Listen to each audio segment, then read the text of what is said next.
My name is Zena and I come from England. My husband and I have a son, Ed, who is now 14.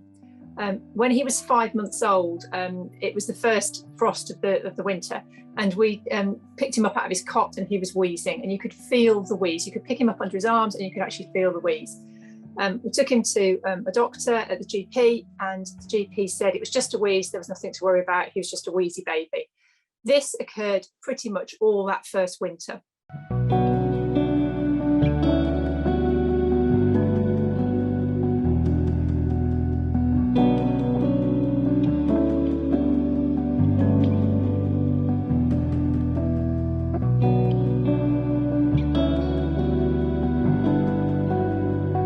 It's just incredibly frustrating because you know your child is ill, but everyone's just telling you it's just a virus.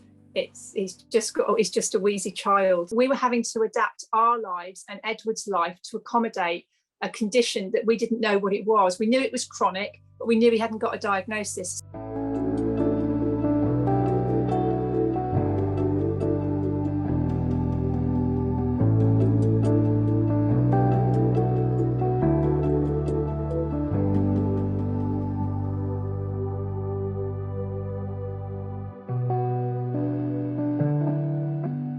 Parents are really important. A parent advisory group on these panels are really, really important because you've got, there's a huge range of medical and healthcare professionals, and they have a perspective. They don't live with the condition day to day. They haven't lived with it year to year. For us, if these were in place 10 years ago, it would have made a massive difference.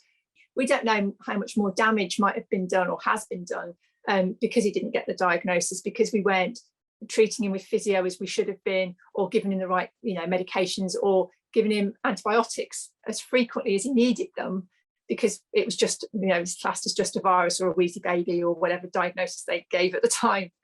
So it's really important. I didn't realise and fully appreciate how much work goes in. Every one of those guidelines, every one of those points has been debated. There is research behind it. It is amazing. And the panel consisted of everyone from professors of respiratory medicine to physios to respiratory nurses to all sorts of clinicians. But they all had respect for each other, and they all had respect for each other's perspective. And also, different parts of the world treat things differently, or look at things in a different way. And it was fantastic. The work carried out by the chairs of that panel, Professor Anne Chang and Professor Ami Kantar, was phenomenal. They really kept everyone together.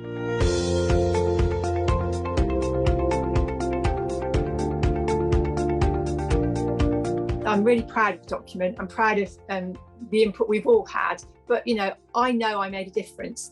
And it's only, it might be just one word, but we were debating treatment, and we were debating and talking about using physio and how important physio is.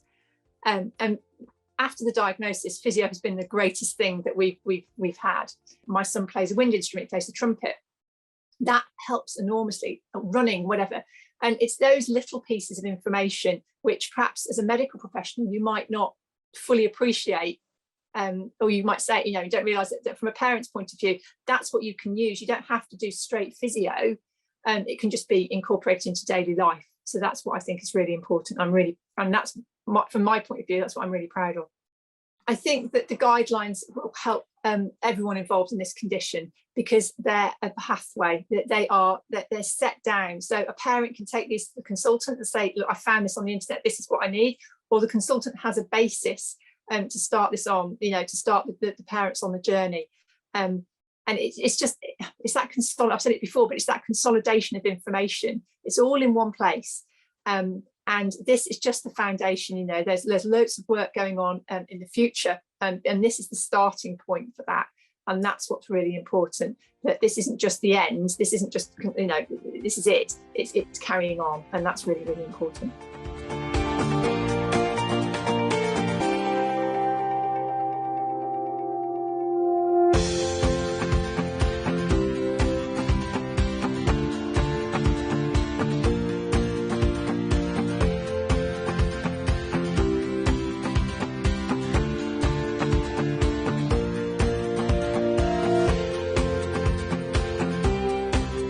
I'm pleased that it makes such a difference. And I'm pleased that these guidelines are here, and that, you know, that people will not have to go on the journey that we had to go on, you know, that we had to go on in the past.